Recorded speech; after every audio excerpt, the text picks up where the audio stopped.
Footsteps, Chapter 44. The following statements by our leader contain a thought that is not self-evident upon casual reading. What did she mean by the internal fire of malice?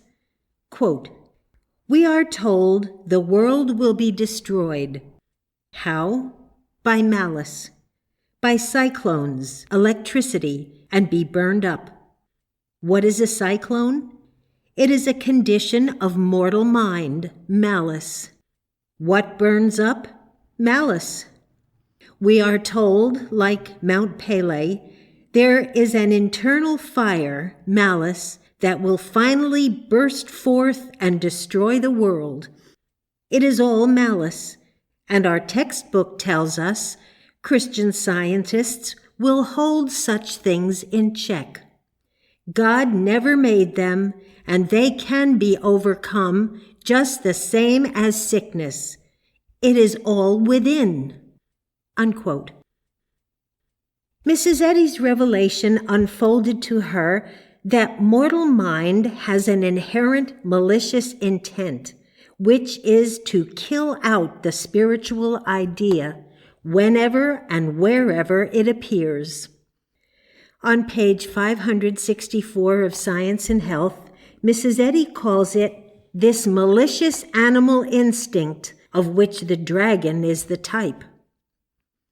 This criminal instinct was evident both at the birth and crucifixion of the Master.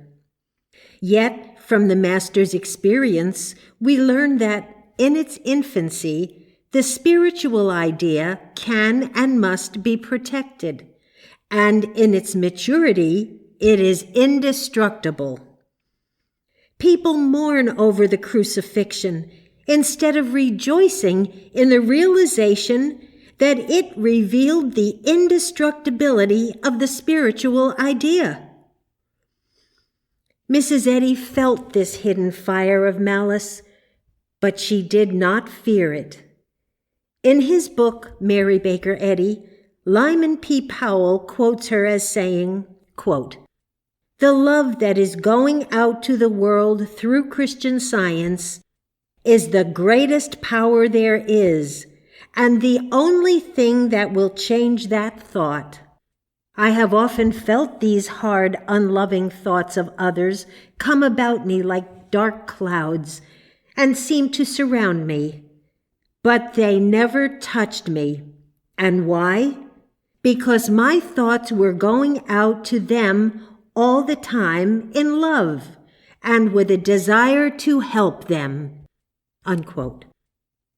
Yet, when Mrs. Eddy warned her students and the world of the existence of this malicious animosity, those who were ignorant of its existence, or too much part of it to be conscious of it, criticized her, as if, through this teaching of animal magnetism, she were giving power to that which had no power, when, in reality, she was taking away the belief of power from that which, up to that time, nobody realized had a claim of power.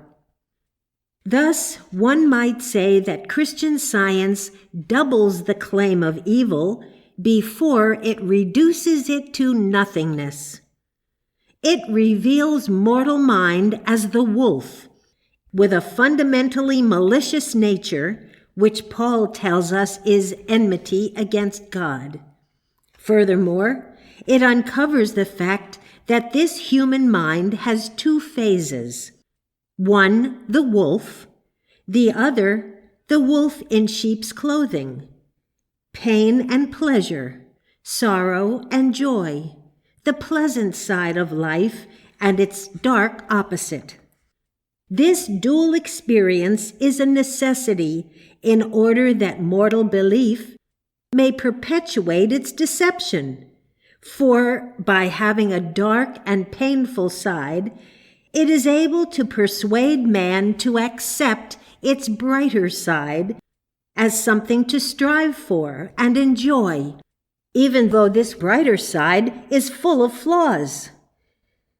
The status of mortal man is similar to that of a wife whose husband is so brutal and offensive when he is intoxicated that she welcomes those days when he is sober, even though at such times he is so grouchy and full of false promises as to be a poor excuse for a husband. He is not a worthy husband, drunk or sober. So it might be said that it is through contrast that the wife is held in bonds. In this spiritual unfoldment, Mrs. Eddy was led to denominate the wolf as malicious animal magnetism, and to stress that its so-called alluring side, or cloak of sheep's clothing, constituted the greatest deception, the enemy of man, because it is the enemy of God. When mortal existence or human belief shows its pleasant side, man thinks it is desirable, by contrast with its devilish aspects. Mrs. Eddy undertook to expose both the discord and harmony, so-called, of mortal belief to be evil because of their evil origin. Then she showed how they could be handled as nothingness and man set free. But she realized that until one understood that back of every mortal mind manifestation was this internal fire of malice, where the malice is not toward man, but God, he is not prepared to handle it, because he will do as the old church does, namely, pray to God to take away the wolf and help him to retain the wolf in sheep's clothing, thus straining at a gnat and swallowing a camel. In the latter analogy, the gnat would represent the unpleasant phases of human experience, which man strains to get rid of, while the camel would symbolize the so-called pleasant phases, which man struggles to retain.